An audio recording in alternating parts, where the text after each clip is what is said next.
আপনি যদি ভেবে থাকেন মার্কিন প্রেসিডেন্টের নিরাপত্তা সবচেয়ে কঠিন, তাহলে আপনি সম্ভবত ভ্লাদিমির পুতিনের চারপাশের নিরাপত্তা ব্যবস্থার খবর রাখেনই না।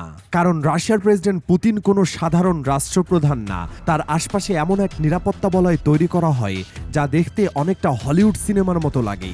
পুতিনের ব্যক্তিগত নিরাপত্তার দায়িত্বে আছে ফেডারেল প্রোটেকটিভ সার্ভিস।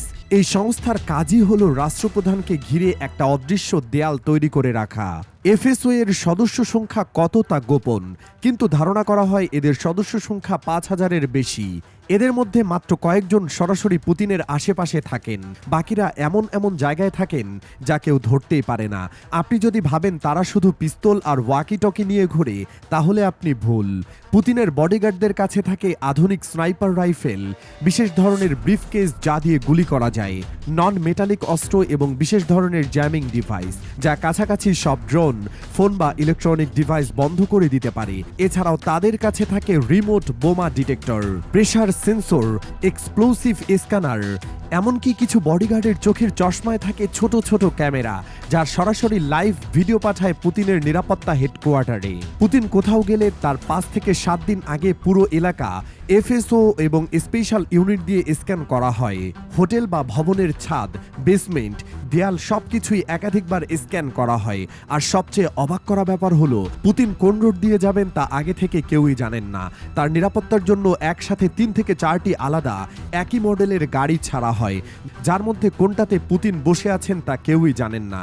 এখানে একটা জিনিস আপনাদের অবিশ্বাস্য মনে হতে পারে, বিভিন্ন গোয়েন্দা সংস্থা জানিয়েছে পুতিনের একাধিক ডামি বা বডি ডাবল আছে, মানে তার মতো দেখতে হুবহু ২ থেকে ৩ জন মানুষ আছে যারা গুরুত্বপূর্ণ মুহূর্তে সামনে আসে।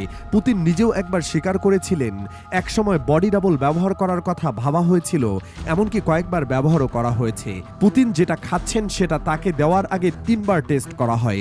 রাশিয়ার স্পেশাল টেস্টিং ইউনিট তার খাবার, পানি, ফলমূল এমনকি কফি পর্যন্ত ল্যাবে পাঠিয়ে পরিবেশন করে। পুতিন সবসময় ২০টির বেশি গাড়ি নিয়ে চলাফেরা করেন, পুরো রাস্তা বন্ধ করে দেওয়া হয়। সবাই ভাবে পুতিন গাড়িতে করে যাচ্ছেন, অথচ ঠিক সেই সময় তিনি একটা হেলিকপ্টার বা প্রাইভেট জেটে আকাশপথে অন্য কোথাও চলে যান। এভাবে প্রতিপক্ষদের বিভ্রান্ত করে পুতিনের নিরাপত্তা টিম দারুণ কৌশল অবলম্বন করে চলে। পুতিন যেটা গাড়ি হিসেবে ব্যবহার করেন সেটা কোনো সাধারণ গাড়ি না, এর নাম সিনেট লিমোজিন। দেখে যদিও বোঝার উপায় নেই, এটা একটা মিনি ট্যাঙ্কের মতো। এটা বুলেট প্রুফ, বোমা প্রুফ, কেমিক্যাল গ্যাস প্রতিরোধী, এমনকি পানির নিচ দিয়েও কিছুক্ষণ চলতে পারে। গাড়ির দরজা এতটাই ভারী যে সাধারণ মানুষের পক্ষে একা তা খুলে ফেলা সম্ভব নয়।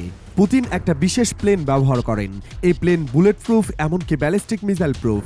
এমনকি এই প্লেনের আলট্রা জ্যামার রয়েছে, ফলে এই প্লেনের আশপাশের কয়েক কিলোমিটারের মধ্যে কোনো ড্রোন, এমনকি কোনো শত্রু ফাইটার জেটও প্রবেশ করতে পারবে না। আরও একটি মজার ব্যাপার হলো এই প্লেনের সাথে সবসময় ৬টি ফাইটার জেট উঠতে থাকে, যেগুলো পুতিনকে সর্বোচ্চ নিরাপত্তা দিতে নিয়ে যাওয়া হয়। ২০২২ সালের পর পুতিন প্রায় প্লেনে নয়, বিশেষ এক সিক্রেট ট্রেন ব্যবহার করছেন।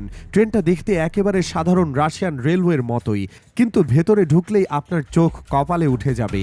এই ট্রেনে jammer, helipad, control room, medical unit, এমনকি আত্মরক্ষার জন্য রকেট সিস্টেমও আছে।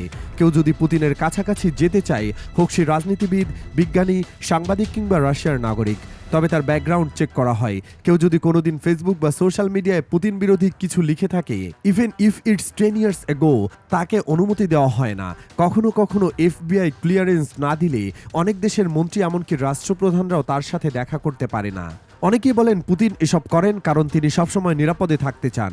আবার কেউ কেউ বলেন রাশিয়ার মতো শক্তিশালী রাষ্ট্রপ্রধানের অবশ্যই এমন সিকিউরিটি থাকা উচিত। তাকে সুরক্ষা দেওয়া মানেই রাশিয়ার শক্তি ধরে রাখা। এই দুনিয়া যতই হাই প্রোফাইল রাষ্ট্রপ্রধান থাকুক, কেউই পুতিনের মতো ভয়ঙ্কর সিকিউরিটির চাদরে মোড়ানো নয়। পৃথিবীতে এই একজন ব্যক্তি যার সাথে দেখা করতে গেলে আপনাকেও হয়তো গোয়েন্দা টেস্টে পাশ করতে হবে।